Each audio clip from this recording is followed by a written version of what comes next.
इयम् आकाशवाणी। सम्प्रति वार्ताः श्रूयन्तां प्रवाचकः पुनीतत्रिपाठी।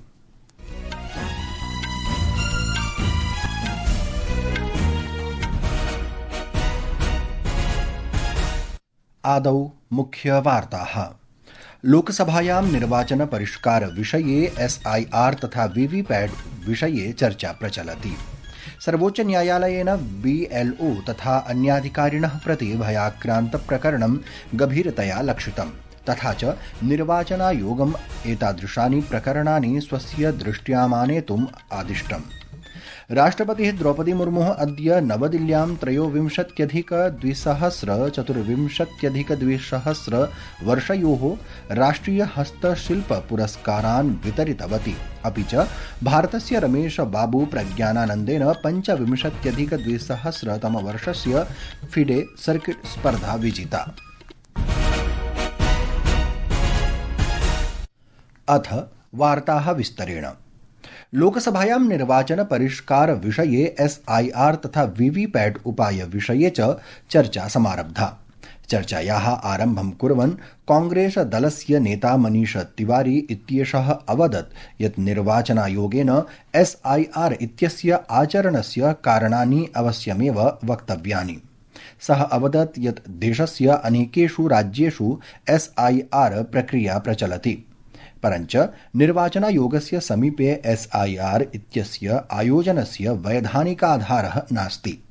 श्रीतिवारिणा उक्तं यत् संविधाने मतदातृसूच्यां विशेषगहन संशोधनस्य व्यवस्था नास्तीति। मुख्यन्यायाधीशः सूर्यकान्तः, न्यायाधीशः जॉयमाल्य बागची इत्येतयोः पीठेन अद्य पश्चिमबङ्गप्रदेशे तथा अन्येषु राज्येषु SIR 2.0 इत्यस्मिन् प्रक्रियायां संलग्नाः BLO तथा अन्याधिकारिणः प्रति भयाक्रान्तप्रकरणं गभीरतया लक्षितम्, तथा च निर्वाचनायोगम् एतादृशानि प्रकरणानि स्वस्य दृष्ट्याम् आनेतुम् आदिष्टम्। केन्द्रीय गृहमन्त्री अमित शाहः अवदत् यत् संसदि वन्दे मातरं गीतस्य उपरि चर्चया भावी सन्ततयः तस्य वास्तविकं महत्त्वं वैभवं च अवगन्तुं समर्थाः भविष्यन्ति।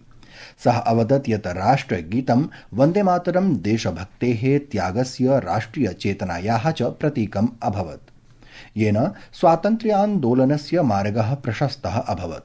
अद्य राज्यसभायां वन्दे मातरं गीतस्य सार्धैकशततमे वार्षिकोत्सवे चर्चायाः आरम्भः कुर्वन् श्रीशाहः अवदत् यत् एषा अमरकृति भारतमातरं प्रति कर्तव्यस्य भक्तेः च भावं प्रज्वालयति।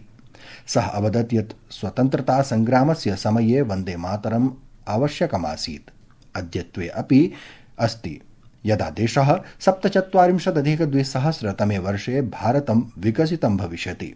मन्त्रिणा उक्तं यत् स्वातन्त्र्ययोद्धारः प्रत्येकस्य समागमस्य आरम्भः वन्दे मातरं गीतेन एव क्रियन्ते स्म।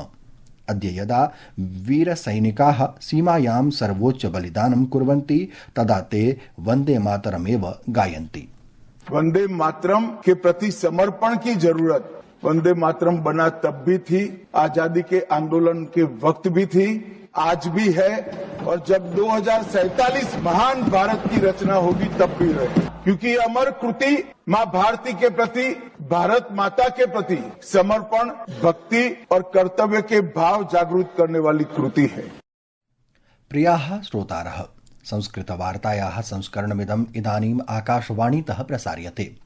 सममेव अयं कार्यक्रमः आकाशवाण्याः अन्तर्जालपटले www.newsonair.gov.in इत्यत्र अथ न्यूज़ ऑन AIR चलदूरभाषीय तन्त्रांशे अपि उपलब्धो भविष्यति। राष्ट्रपति पदासीना द्रौपदी मुर्मुः अद्य नवदिल्ल्यां 23-2024 वर्षयोः राष्ट्रिय हस्तशिल्प पुरस्कारान् वितरितवती। एताः प्रतिष्ठिताः राष्ट्रियसम्मानाः असाधारण कलात्मक प्रभुत्वस्य उत्सवम् आचरन्ति, तथा च भारतस्य समृद्धस्य विविधतायाः च हस्तशिल्पपरम्परायाः संरक्षणप्रचाराणां च कृते प्रशासनस्य प्रतिबद्धतां प्रदर्शयन्ति। उपस्थित जनसमूहं सम्बोधयन्ती राष्ट्रपतिः प्रोक्तवती यत् कला भिन्नसंस्कृतिभिः सह जनान् परस्परं संयोजयति। सा अवदत् यत् हस्तशिल्पं न केवलं सांस्कृतिकः परिचयः अपितु जनानां जीविकायाः महत्वपूर्णः अंगोऽपि अस्ति। हस्तशिल्प हमारी सांस्कृतिक पहचान के साथ साथ जीविका उपार्जन का महत्वपूर्ण साधन भी है। ये सेक्टर देश के 32 लाख से ज्यादा लोगों को रोजगार प्रदान करता है। उल्लेखनीय है कि हस्तशिल्प से रोजगार और आय प्राप्त करने वाले अधिकांश लोग ग्रामीणों या दूर दराज के क्षेत्र से है। ये क्षेत्र रोजगार और आय का विकेंद्रीकरण करके समावेशी विकास को बल देता है। राष्ट्रपतिः अस्मिन् विषये बलं प्रदत्तवती यत् हस्तशिल्पक्षेत्राणां कार्यबले 68% यावत् महिलाः एव सन्ति। अस्य क्षेत्रस्य विकासः महिलाशक्तिकरणम् अपि सुनिश्चितं करिष्यति। अवधेयं यत् प्रायः 12 शिल्पकाराः 23,200 24,200 वर्षयोः शिल्पगुरुपुरस्कारं प्राप्तवन्तः। तत्रैव 36 शिल्पकाराः उभयोः वर्षयोः राष्ट्रियपुरस्कारैः सम्मानिताः अभवन्। प्रशासनमद्य सूचितवान् यत् अस्मिन् वर्षे देशे खाद्यान्नोत्पादनं 70,35 कोटि टन परिमितादधिकं यावत् अभवत्, यत् गतवर्षस्य अपेक्षया 7.65% यावत् अधिकमस्ति। लोकसभायाम् अनुपूरक प्रश्नस्य प्रत्युत्तरे केन्द्रीय कृषि कृषक कल्याण मंत्री शिवराज सिंह चौहानः अवदत् यत् कृषकाणां परिश्रमाद् केन्द्रसर्वकारस्य नीतिभिश्च माध्यमेन एव एतत् सम्भवम् अभवत्।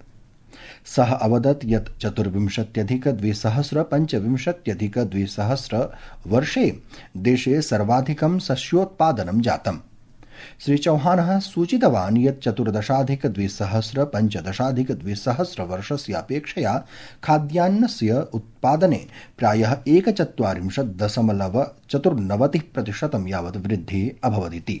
2024-25 में फसलों का रिकॉर्ड उत्पादन इस बार हुआ है। देश का कुल खाद्यान्न उत्पादन 357.732 मिलियन टन होने का अनुमान है, जो पिछले साल की तुलना में 7.65% अधिक है। और 14-15 की तुलना में अगर देखा जाए तो खाद्यान्न के उत्पादन में 41.94% की वृद्धि की गई है। भारत के किसानों का अभिनंदन, और ये सरकार की नीतियों के कारण भी हुआ है।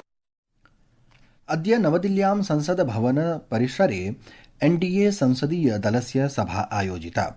प्रधानमंत्री नरेन्द्र मोदी, गृहमंत्री अमित शाह, रक्षामंत्री राजनाथ सिंह, भाजपाध्यक्षः जेपी नड्डा, सूचना प्रसारण मंत्री अश्विनी वैष्णवः, विदेश मंत्री doctor S जयशंकरः, Janata Dal United सदस्यः Sanjay Jha, राष्ट्रीय लोक मोर्चा प्रमुखः उपेन्द्र कुशवाहा, एनसीपी सदस्यः प्रफुल्ल पटेलः इत्यादयः एनडीए पक्षस्य सदस्याः सभायाम् उपस्थिताः आसन्।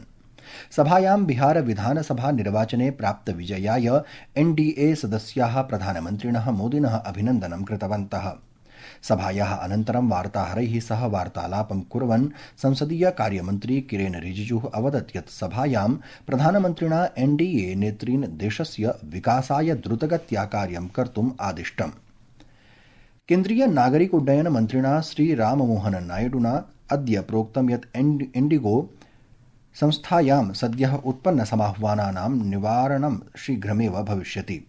अपि च सुदृढ विमानयान व्यवस्थायाः निर्माणे पुनरुद्घाटने च प्रशासनं पूर्णतया प्रतिबद्धः अस्ति। लोकसभायां इंडिगो संकट विषये मन्त्री अवदत् यत् इंडिगो संस्था एव पूर्णरूपेण दोषी अस्ति। मन्त्रिणा निगदितं यत् डीजीसीए विमानसंस्थां प्रति निर्देशाः प्रदत्ताः यत् तस्य प्रतिवेदनस्य आधारेण एव कठोराचरणं भविष्यति। श्री नायडुः अवदत् यत् यावत् स्थितिः सामान्यतां न प्राप्नोति तावत् प्रशासनं पूर्णतया जागरूकः भूत्वा कार्यं करिष्यति। भारतस्य रमेश बाबू प्रज्ञानानन्द 25,200 फिडे सर्किट स्पर्धा विजितवान्। सः देशस्य एकमात्रः पुरुषक्रीडकः अभवत् येन 26,200 कैण्डिडेट् स्पर्धायां स्वीयस्थानं संरक्षितम् इति वार्ताः।